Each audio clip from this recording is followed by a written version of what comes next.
its origins hatched in Slavic folklore. The mythical Firebird's journey westward has only enhanced its Avian lore. Finding sanctuary amid sands both timeless and perpetual, the allure of the bird's plumage radiant, eyes hypnotic, talons just, and song enchanting prove a presence magical for those who respect its powers, and a harbinger dark for those who seek to tame its flight. In tales of yore, times bygone, the firebird protects its nest, the hue of its brilliant feathers, a guiding glow of belief, of renewal, of light, of home. A narrative rooted in myth, such powers, such imaginations are today realized with a tale of light and freeze. For the firebird and those who embrace its journey, it is a tale of seasons reborn, a fable actualized by the forge of steel blade and wooden implement, a legend which grows by roar and score. It is a story of fire and ice. Greetings, friends and Firebirds fans, and welcome to the Desert Suns Fire and Ice podcast presented by Desert Willow Golf Resort. Coming to you from Palm Desert, California, a mere Jagger Firkus red whisker away from the Coachella Valley Firebirds home ice of Acrisure Arena. I'm your host, Judd Spicer, along with proudly presenting you this program for now a fourth consecutive season of Coachella Valley Firebirds hockey. With equal pride comes my partnership this year with the Desert Sun newspaper. It's an outlet with which I so enjoyed working for a dozen of my 15 desert years. It's a newspaper which has been informing our valley for nearly 100 years, since back in 1927. For that partnership, you can find all the episodes of the Desert Suns Fire and Ice, presented by Desert Willow Golf Resort. You can find them all online, along with some excellent and ongoing Firebirds coverage at desertsun.com. You can also find it with the spectrum of the Desert Suns sporting side socials. In concert with said partnership, as regular listeners will now well know, comes this season's new segment, the Desert Shootout. Joining me later in this episode, bit of an epilogue to wrap it up, reporter Andrew John is going to answer 5 rapid-fire questions about the Firebirds from yours truly. In the interim, let us recognize the presenting sponsor of this program, Desert Willow Golf Resort, also right here in sunny Palm Desert, California. That is home to the Mountain View. It is home to the Fire Cliff. It is home to the excellent and on-site Palm Desert Golf Academy for all your swing, lesson, and tutelage needs. Got the overseed season going right now, so the Fire Cliff, which, by the way, recognized by both Golf Digest and Golf Week among the best you can play across all of California, not just SoCal. Firecliff undergoing overseed until December 18th. It means it's a great time, great opportunity to go check out the Mountain View if you have yet to do so. Get those tee times online at desertwillow.com. And while you're poking around on that website, be sure to check out the new synergy between Desert Willow Golf Resort and the Firebirds this December 13th and 14th. What was once a pair of separate golf events will now become one, coalescing into one. Teaming with the Coachella Valley Firebirds One Valley Foundation with the long-standing Grant Fuhr Celebrity Invitational to form a super singular event held at Desert Willow. You want to tee it up with some of your favorite Firebirds or athletic luminaries. You can check it out. Sign up your group at onevalleyfoundation.org. I think I told you before, checked out that celebrity list, which will change and which will grow and which will augment as that tournament grows near. But I saw Marcus Allen on there, saw Kenny Lofton, the great Jeremy Roenick scheduled to tee up. Again, get your group signed up at onevalleyfoundation.org. All right, dudes, not going to be alone on this episode. I mentioned the appearance later on of the Desert Suns Andrew John, reporter Andrew John. Andrew L. John. I keep forgetting to put it the L. I still don't know what that stands for. Might have to ask him, or at least ask him again. Preceding that, and coming up shortly, a visit, or I should say a revisit, with Firebirds, a fan favorite forward, for those who like alliteration, Jacob Melanson, going to be joining me. Jacob joined me back at the onset of 2024. Very popular episode, very popular guy, very popular player. Look forward to visiting with Jacob Melanson again here shortly. In the interim, let us get to this episode's Firebirds Freeze Frame segment. And for this Firebirds Freeze Frame segment, got a couple of great new sponsors for you, friends. You know, ice action isn't limited to Acrisure Arena alone. Hockey fans seeking some pregame drinks, postgame toasts, need only look yonder high desert, where our Firebirds friends at both the 29 Palms Beer Company and the Ground Squirrel. That's GRNDSQRL. Both are serving up some awesome eats and incredible beers in downtown 29 Palms. Ground Squirrel was up there a couple weeks ago. Sports an awesome gastropub-style scratch-made menu. Like I've told you before, the pepperberry dry rub wings. You definitely want to get that to start out your meal. And match that with a rotating list of craft beers after you have dinner at the Ground Squirrel. And you enjoy, by the way, some of the awesome art at the Ground Squirrel. Some really eclectic and fun and funky stuff. After you check out in that gastropub-style menu, you want to stroll it on down the street, all of a block. For those seeking a potent power play, skate it right on over to the 29 Palms Beer Company, where they're brewing up their own phenomenal beers right there, right on site. And oh, by the way, they are televising every Firebirds game, whether home or away. So if you're local, seeking a fun new scene, if you're a desert guest up there exploring Joshua Tree, checking out Pioneer Town, you might be celebrating a Birds win, or perhaps drowning your sorrows after a tough loss. Lace up the hospitality in 29 Palms, where the Ground Squirrel and 29 Palms Beer Company prove your high desert hockey home. Again, proud to have these folks on board as sponsors of the Firebirds Freeze Frame segment. And the enthusiasm ensues, friends. Boys on a 4-game point streak, now 6-4-2. My Minnesota math tells me that's 12 games down, 60 games to be played in this 4th season. Currently in 4th place in the Pacific Division. I think it's safe to say that the young team, the youngest team in Firebirds history, the youngest team in the American Hockey League, probably surpassing some expectations, certainly of late. They've been on a ride, they've been on a roll, and it's been a fun run to watch these youngsters already start to grow, start to excel. I think there were probably some nerves at the season's outset. We're wondering where some of the scoring punch, some of the scoring output, some of these goals were going to come from, especially as some of our players started getting called up to the Kraken, wondering if these young kids could keep up with the AHL play. I believe it was just 1 goal in those first 2 games. Well, they've scored 19 in the last 4. And that has been cause for celebration. Really, really fun game. A couple of great periods against Bakersfield as they jumped out to a 6-0 lead. I'll say last night, but I'll just clarify that that was Tuesday night of this week in an eventual 6-3 win. And with those goals, I got to tell you, friends, came a bit of a revisit of the Acrisure Arena vibe. Good crowd out there last night for Military Appreciation Night. Sometimes it's goals, sometimes it's big hits, sometimes it's fights, sometimes it's a close overtime game. Whatever it is, to get the juice like that we had last night back in that building, I can feel it. There was a little bit of that electricity that returned. I think that folks and fans and followers and people that support this team are starting to buy in, that these young dudes, that these young guns, a lot of touted prospects, that it's starting to come together a little bit, and that the Firebirds are on a roll of late as they move their way up the Pacific Division.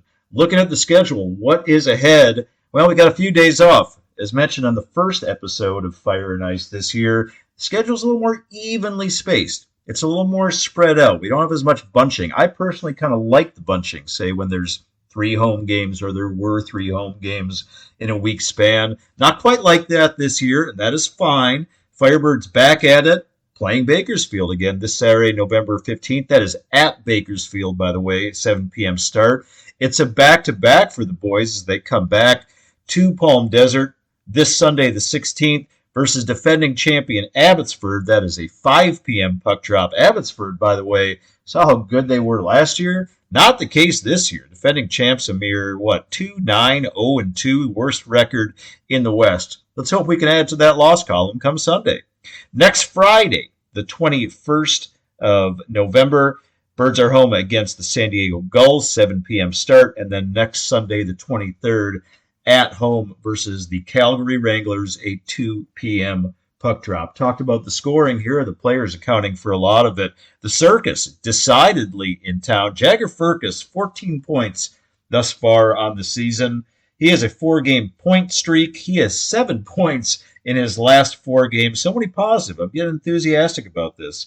4 goals coupled with a team-high 10 assists. He is currently tied for second in the entire American Hockey League with those 14 points. By the way, just a brief aside, though I'll digress. Leading point scorer in the AHL, our old friend, maybe I'll call him our old nemesis. We know him well, TJ Tynan of Colorado. Played a lot with the Ontario Reign. He leads the AHL with 16 points. And, oh, by the way, 0 goals. They're all assists. Logan Morrison, going to reference him a few more times before this show is over. Also red hot right now. 12 points on the year. A team high 8 goals matched with 4 assists. He has a 4-game goal streak, does Logan. He has scored goals in 5 of his last 6 games, rather. He is currently tied for 4th in the entire American Hockey League with those 8 goals. And worth noting that, Logan had a bit of a seesaw second season. He played every game last year. He had 14 goals. That did not chart in the top 150 in the entire American Hockey League. And again, thus far, 12 games into the campaign, he is currently tied for 4th. Red hot right now. So hot right now, as I said, Zoolander. Mitchell Stevens, 9 points on the year. He's up next on that list, 3 goals and 6 assists. He, by the way, has points in 7 of his last 8. And J.R. Avon, we call him John Randall in the business, and I believe there is actually a hyphen, not to be confused with former Vikings standout John Randall, by the way. That's what the J.R. stands for. He's got 8 points. We didn't talk a lot about it, that September trade, but it has really paid dividends. Boy, is he a fun player to watch. A lot of quickness, a lot of scoring ability, 3 goals matched with 5 assists. Between the pipes, Nike Coco, 4-2 on the young season. Goals against of 3.44, save percentage of .890. The Swede, Victor Osman, 2-2-2. Very balanced. Such are the Swedes. Goals against of 3.51 and a save percentage thus far into the year of .896. Folks, that is your Firebirds Freeze Frame segment presented by our friends Yonder High Desert, the Ground Squirrel, and the 29 Palms Beer Company. All that offered, all that noted, all that prefaced. Let's get to this episode's visit with Firebirds forward Jacob Melanson.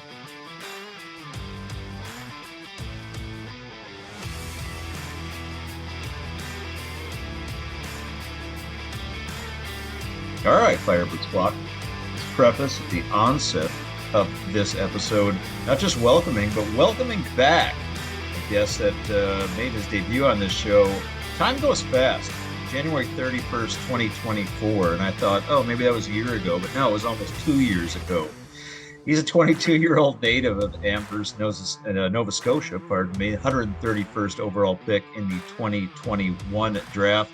Now in his 3rd season with the Coachella Valley Firebirds, made his NHL debut with the Seattle Kraken last March. It's not a Firebirds game until he's got a cut on his nose or gets into some manner of fracas with the opposition. We welcome back Firebirds forward Jacob Melanson to the Fire and Ice podcast. Hello, Jacob. Hello, how are you doing? I'm doing well. Thank you for coming back on the show. That's crazy how long that's been. Seems like yesterday. And I don't want to put any pressure on you, but that episode, I would classify it among single guest episodes, which is to say, like not a year roundup or wrap up or a media roundtable, but a single guest in which I've had, namely a player or staff member, among the most popular in the history of the Desert Sons Fire and Ice podcast. I think you spread it out there along the Maritimes. They catch on to it, and it goes quick, I'm sure. All right. Well, let's give them some good content to ensure that they do it for our second go around. Before we started recording, you and I were chatting a little bit about this is being recorded on a Wednesday. So last night, a nice Firebirds home win, 6-3 over a seemingly pretty solid Bakersfield Condor bunch. Game was not as close as the final outcome would suggest. Firebirds were up 6-0, maybe 30 minutes perhaps even fewer into the game. Those first two periods, I don't know if you'll agree with me, but perhaps the best hockey we've seen from Coachella Valley thus far into the 12 games we've played. No, yeah, that's how we need to play. I mean, we're rolling four lines, we're playing physical. Our power play was rolling along, and I mean, I feel like after 12 games, looking at our season so far, I mean, we've made steps every day, and Coach Laxall has talked about just getting better every day, and I feel like that is a thing that we've been on track of doing. I mean, every game it keeps getting better and better. I mean, we've had some ups and downs, but that's just how any team's gonna have that little roller coaster. But I was really happy with how we played in the first two periods. I mean, the third period we kind of let off, but that's where we need to kind of mature and learn how to handle that lead and kind of bury teams at the end there. I did ask head coach Derek Laxdal that very question in the post-game press conference. I don't think he none like that too much. And if he's listening to this, I wasn't trying to focus on a negative. I was trying to lead it off with preceding that third period. It was exemplary play. And again, I felt it was the best play that we've seen, at least at home, from the Firebirds all season long. There were a number of things that I really liked, Jacob. Among them, we're really starting to see a lot of these young guys, the youngest team in the American Hockey League. A lot of these young guys are starting to look a lot more confident with the puck on their stick. Would you agree with that assessment?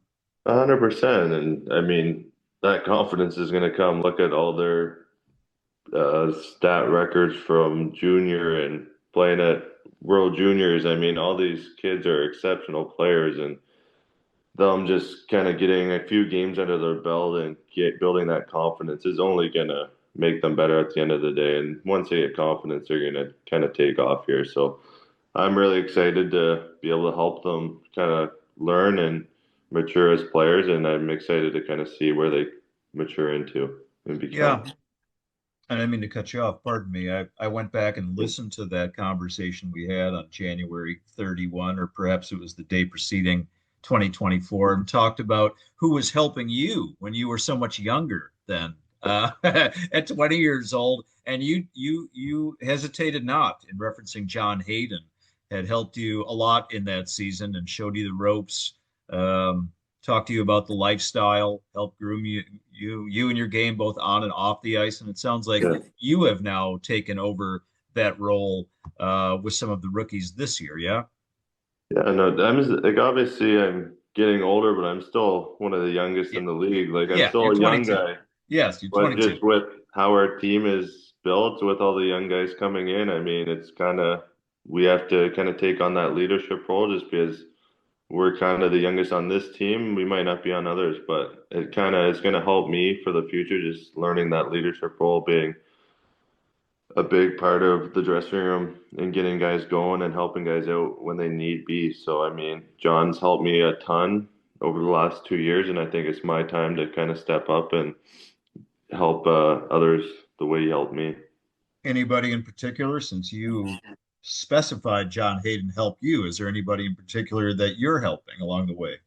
Yeah, I wouldn't say I picked on anyone so far, but I would say kind of guys like David Goyette and Rakoff. I mean, I kind of see a similar style. They could play the way I can play. I mean, they're both really skilled, talented players, but I feel like if I can help them get that grittier style into their game, it's gonna help them a lot. What about helping either of those dudes or any of these youngsters off the ice? I remember you told me a couple things, just learn about the travel, learn about the lifestyle. You told me you got like a new suitcase or a new bag that you saw other guys carrying that was helpful to you Yeah. in traveling around so much. How have you helped these guys maybe off the ice? Yeah, no, I mean, obviously they're gonna be able to take what they see from us. So I mean, it's just being a good leader. I'm not gonna go up to them and tell them to change anything, but it's just doing the right things off the ice and kind of showing them a way just by what I'm doing. What about your own growth? And we can just say, yeah, since we last talked almost 2 years ago, is there something particular about Jacob Melanson that you feel in personally that you've had a lot of growth? Again, whether on or off the ice, Jacob. Yeah, I mean, there's been a lot. There's over the last 2 years of talking, there's been lots of ups and downs. I've had some good times, some bad times. I broke my leg in a when I was having a good stretch of hockey, and it kind of set me back. So I feel like just the maturity I've built over the last year or so, just with breaking my leg and then coming back from that and playing an NHL game is the biggest thing for me, more than anything I've done on the ice. Would you say that you are a markedly better player than you were 2 years ago? You're a little bit better player. You're 1,000 times better player. You tell me.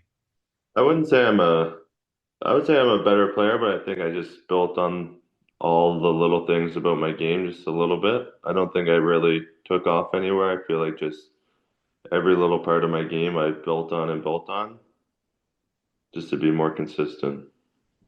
Yeah, one of those things that I noticed is that we've referenced this before. We just referenced it now that Jacob Melanson likes to play a particularly physical brand of hockey, which, much to the chagrin of opponents, but much to the delight of Firebirds fans, and I trust your teammates as well. But I do notice I'm not that good at math, Jacob, but if we were to look at and break down, say, your penalty minutes per game, they decreased each of your 3 seasons with CV. Is that part of maturity, or is something about your style changed?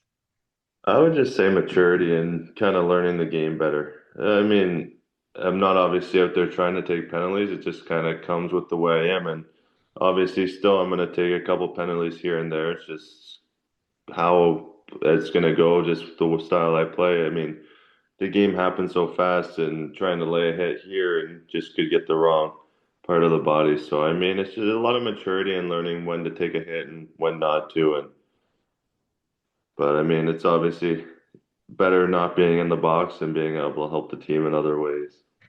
There was, of course, the 10-minute misconduct to conclude that last night against that That pesky might be better Riley. than the goal. What's that? That might be better than the goal you wanted to talk about today. Yeah, I didn't want to talk about. It's always nice to segue after a guy scores a goal and comes on the next day. But I'm kind of glad you got that 10-minute misconduct. It felt like the Condors, especially that Riley Stillman. I don't like him, man. His dad, by the way, Corey Stillman, really good NHL player for a long time. But he was goading you. He was goading you, as were several of those Condors in that kind of Yeah, annoying third period into something. And I really respected yourself and a couple of your teammates just kind of step back. It's like, dude, it's 6-1. Now it's yeah, 6-2, whatever. There's like 8 minutes left. Let's just get out of here. I like how you guys didn't fall for that. yeah. No, I mean, once it gets to 6-0, I mean, we still can't take our foot off the gas. We need to still play hard, play with the puck, and all that stuff. But I mean, after the whistle stuff, you kind of just got to let go at that point. I mean, we got a game to play against them this coming Saturday, so we need everyone in the lineup and all of that stuff. Speaking of lineups and speaking of lines, when we talked to Coach Laxdal post game and a couple of your teammates as well about the Firebirds' particular success of late, 4 game point streak. Some argue it could be a 4 game win streak, but I digress. Nonetheless, you guys playing very well in fourth place in the Pacific Division right now. And it was specified that the lines, having a little more consistency now in some of these lines, has really helped with the familiarity with some of the great play we saw in those first 2 periods against Bakersfield last night. Would you agree with that assessment? A little more continuity in lines is resulting in what we're seeing right now? Yeah, 100%. I mean, just being able to play with the guy a few times just helps you get that chemistry. When you're switching around, it's kind of hard to find that. And I feel like right now, guys are kind of finding their role and to a team. Like you look at that Morrison, Furcus, Avon line, like that line has been awesome for us and is a big reason why we're having success the way we are. So, I mean, just being able to have these lines consistently and having guys buy in and knowing what role and what they need to bring every night is really helping. When you see your name on a line, are you just kind of like, all right, that looks good? Or you're like, whatever, I'll play with whomever? Or do you look at it and you're like, well, okay, that looks fine, but maybe if we did this or switch this around, I might like that a little more? No, I don't mind who I'm playing with. I mean, I always want to be a guy that's making the guys around me better. So if whoever I'm playing with, I want to build up and get going. And I feel like anyone that plays with me, I'm gonna try to get them into the game as fast as I can. So you never look at a lineup and a lines pregame and you think to yourself, that doesn't look right by me. I don't want to play. That doesn't look like a good line. Unless I'm at center, then I'm good. Friends, you're tuning into the Desert Suns Fire and Ice podcast. My guest is Firebirds forward Jacob Melanson. Jacob, just kind of a media take here. We have a new segment on this program that will occur at the end of the show. For this episode, it will be the Desert Suns Andrew John, and it's 5 questions. And the final question rather is what's cracking, and we talk about which Firebird is seemingly ready to go to the next level. It just looks ready, kind of passes that eye test to be playing for Seattle at this point. In the most recent episode with Shan Powers of the Desert Sun, neither of us hesitated in saying Jacob Melanson. Your teammate Logan Morrison might be making a run at you the way that he's been playing. I think he scored in 5 of 6. But I'm going to stick with my assessment, though. I look at the Firebirds. Jacob Melanson very much appears the most NHL ready. Do you personally feel that you're ready to be a full-time NHL player, or do you think that you need a little more grooming?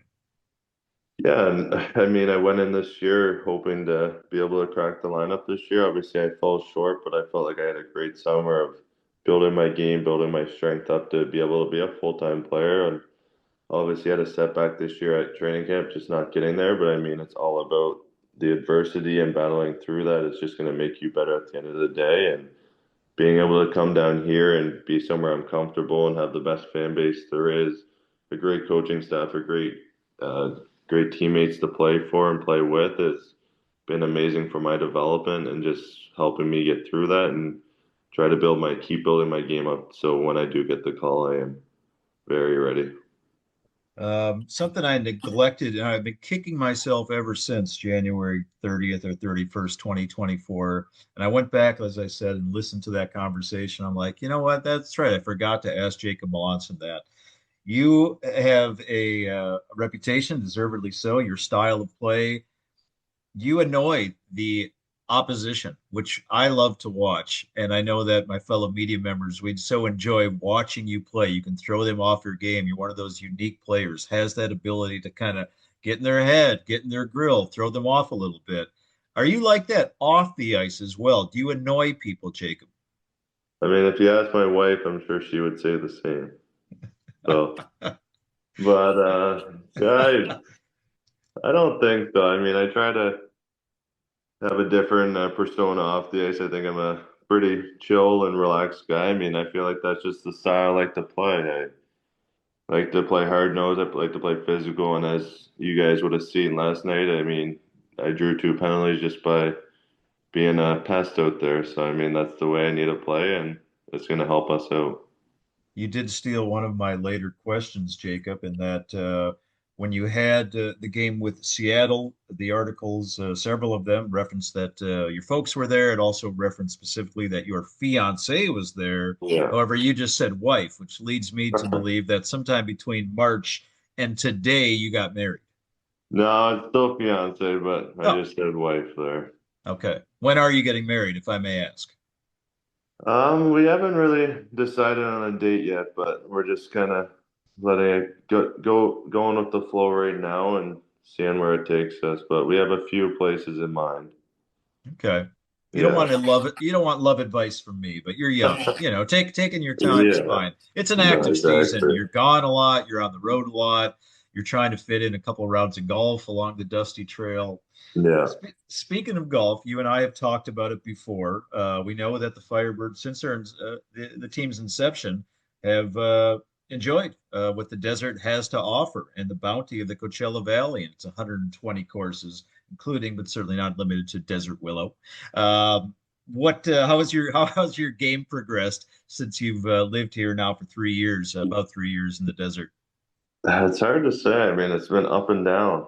I haven't got out too much this year. I mean, I played 4 or 5 rounds when we first got down here, but I don't think I've played since the start of the season. Obviously, some courses were closing and stuff like that, but hopefully to get out here soon to some of the great tracks around here. But the game was okay this summer, but hopefully make some steps this year and take a run for our club championship back home. Yeah, back home. That's a good segue to my next question. The Jam Hockey Academy Yeah, back in your hometown. This is something that you started, I believe, last year, and I know that you did so with a couple backers and partners. JAHM, it's an acronym. And what does this stand for exactly? I can So kind of make it up.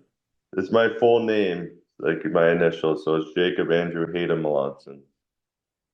Your middle name is Hayden, Yeah, or one of you have two middle names. yeah, two. Andrew Hayden.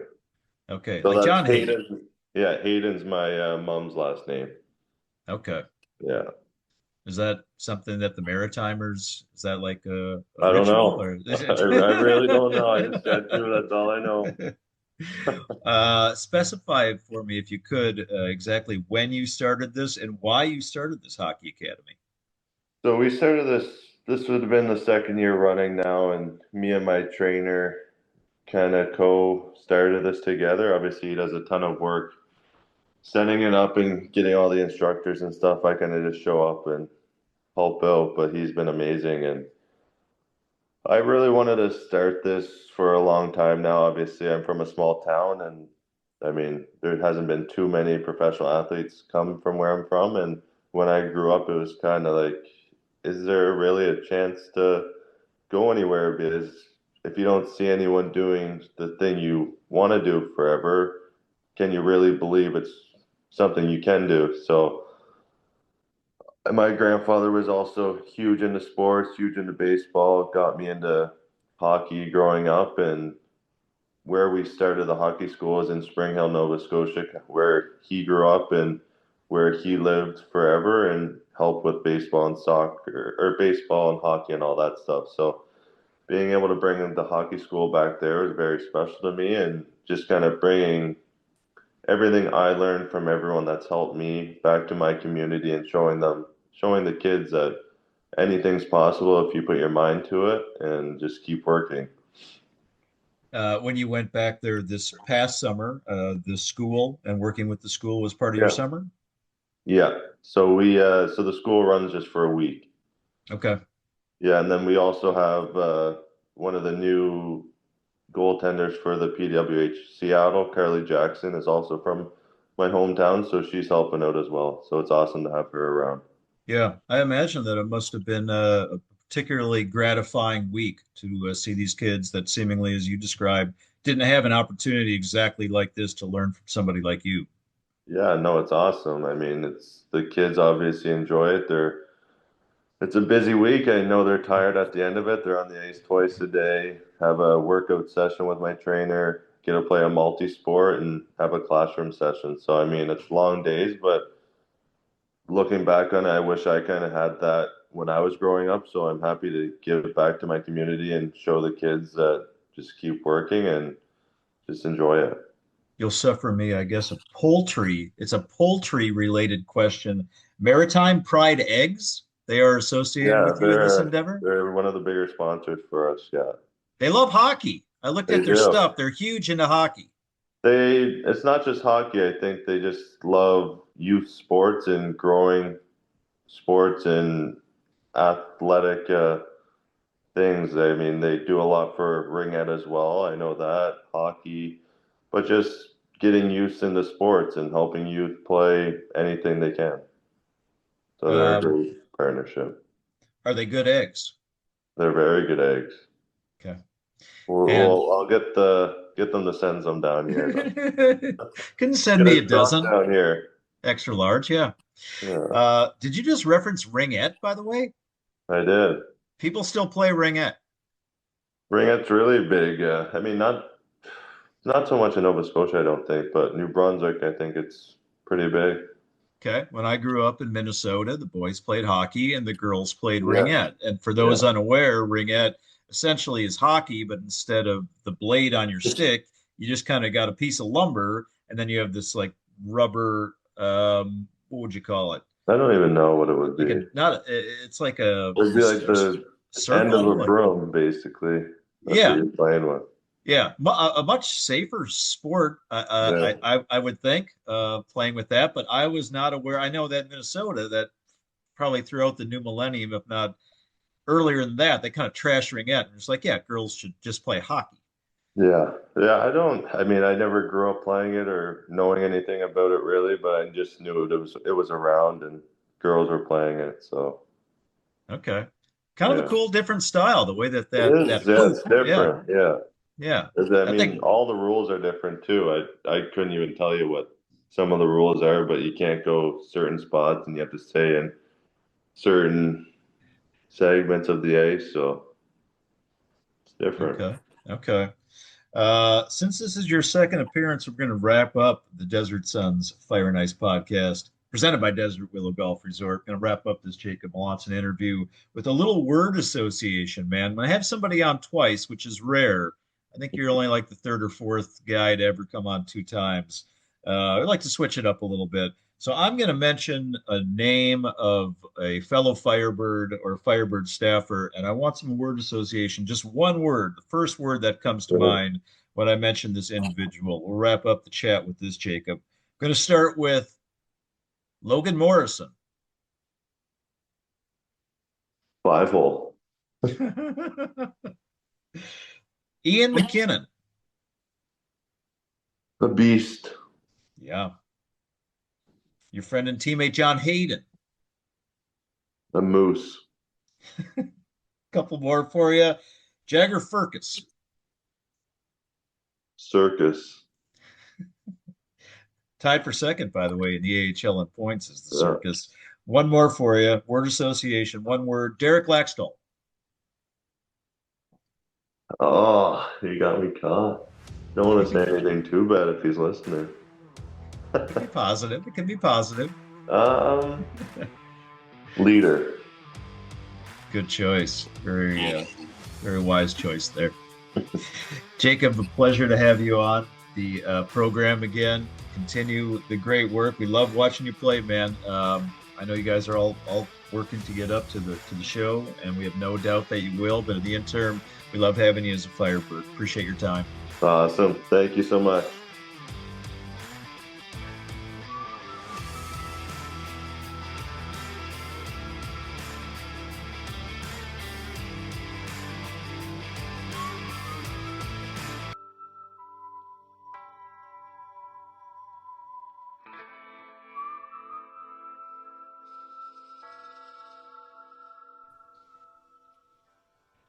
All right, dudes. Enjoyed that visit with Birds Forward. Jacob Melanson. We round out this episode of the Desert Suns Fire and Ice podcast, presented by Desert Willow Golf Resort, by getting the holsters at the ready. For the Desert Suns Desert Shootout, we welcome back reporter Andrew L. John to the program to handle the set 'em up, knock 'em down, rapid fire questions. Reminder, Andrew, what does the L stand for? Lewis. Okay. But I don't have that in my byline anymore. I took it out. You took out the L? You can't change your byline? You've been doing this too long to change it. No. You just woke up one day and just said no L? I had it for years, but I took it out about a year ago just because I was getting too many questions about it. Well, if you took it out a year ago, I guess that was maybe not during hockey season, so perhaps that's why I didn't notice. All right, now that we've established the L, non-L, former L, what it stands for, the fact it's not part of the byline, let's get down to business, serious business with Andrew John, reporter for the Desert Sun. 5 questions for you, rapid fire in the Desert Shootout. We'll start with this one, Andrew. Most impressed by? Fill in the blank. Most impressed by? I think it's got to be Logan Morrison for me. I mean, 8 goals through 12 games. That's not something I expected. I mean, he had 14 through 72 games last year. So he's on quite a pace right now. I think just watching him in the game Tuesday, it was like a confidence that I just hadn't seen from him before, with him taking shots at the puck, or taking shots at the net, and it was kind of like a new Logan Morrison, right? Yeah, or kind of like the Logan Morrison from year one. Yeah, definitely a guy that we, at least for me, I can say maybe I had written off a little because I don't think he had the greatest sophomore year. But I really love how he's playing this year, and I'm really curious to see how far he can take it. Does he hit a slump, or does he continue to just soar this season. I think that's definitely something I'm looking forward to. Yeah, absolutely. And his name, as you will note, has undoubtedly popped up a few times in this program, and I agree with you entirely. Great stat that you pointed out, by the way, with playing every game last year and having 14 goals in his guard. He got 8, including, I think, scores in 5 of his last 6. Set him up, knock him down. Memorable moment of late for Andrew John. Yeah, I think for me the memorable moment was Tuesday night. We saw, J.R. Avon, a player I had written about because I just hadn't really seen much of him. I don't think really anyone had. He came from the Flyers organization in September, and he's obviously played, in the first dozen games this year, but we really didn't know much about him, and he's just a super skilled guy.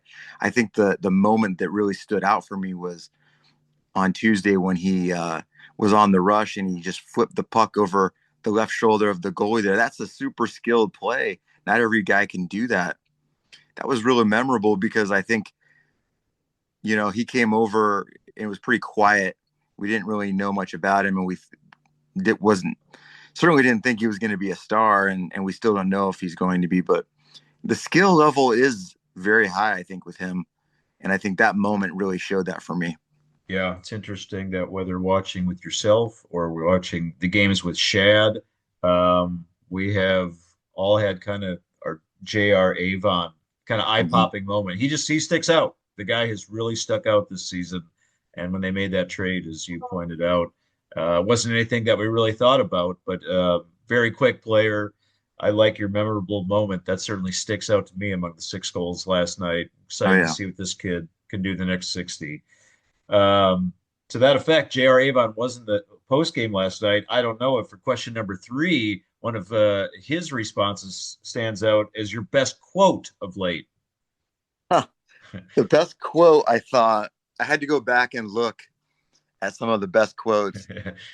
And what my favorite was from Ty Nelson when he said that the puck is on the tape and it's been crispy. I've never heard of that. I don't know what that is. Is that some sort of hockey lingo? He gave us a little hockey speak in that last night, but you know what? By the way that they played, I think we all knew what he meant. Yeah, we did. We sure did. And so I thought that was really, really a good quote, that it was on the tape. I think he was referring to the passes. They're right on the stick, right? They weren't sloppy. And we saw that from Tuesday's Firebirds. We saw just such a succinct win. Obviously, the first 2 periods were better than the third, but really, really solid. And I like the use of the word crispy because I hadn't heard that from any hockey player before.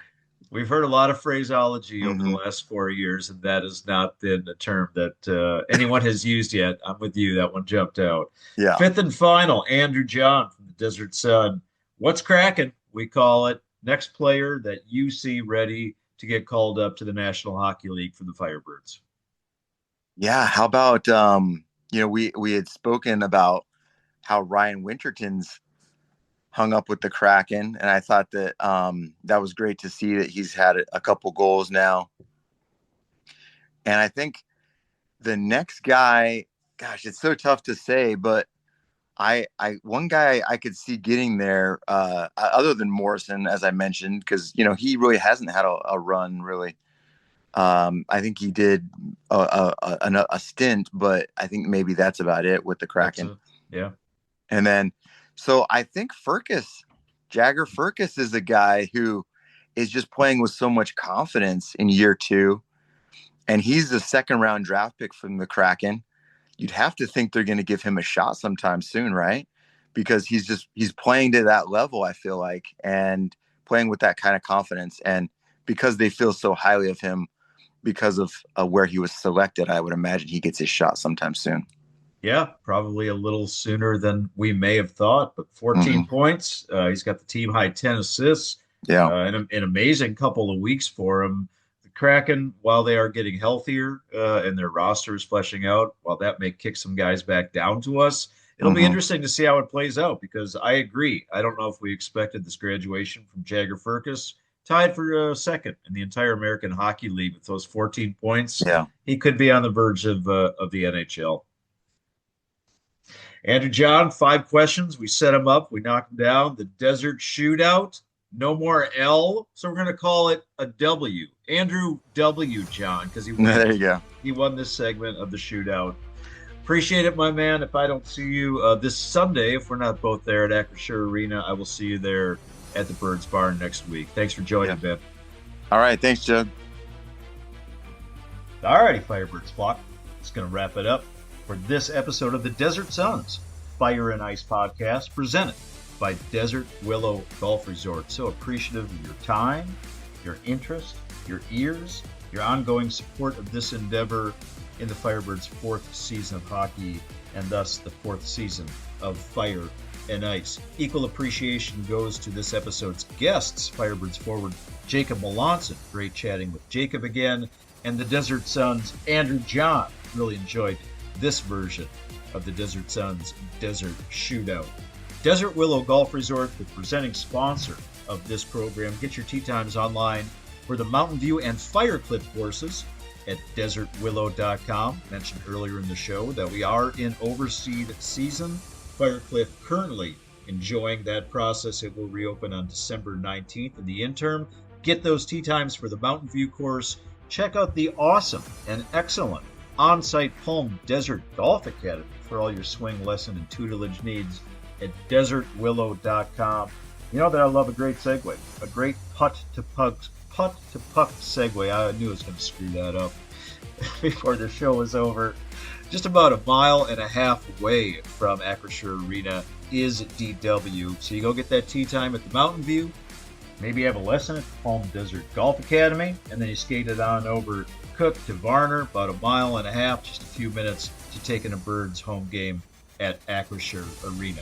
Again, appreciate everything from Desert Willow Golf Resort, one of the finest public facilities, not just in Southern California, folks, but on the entire West Coast.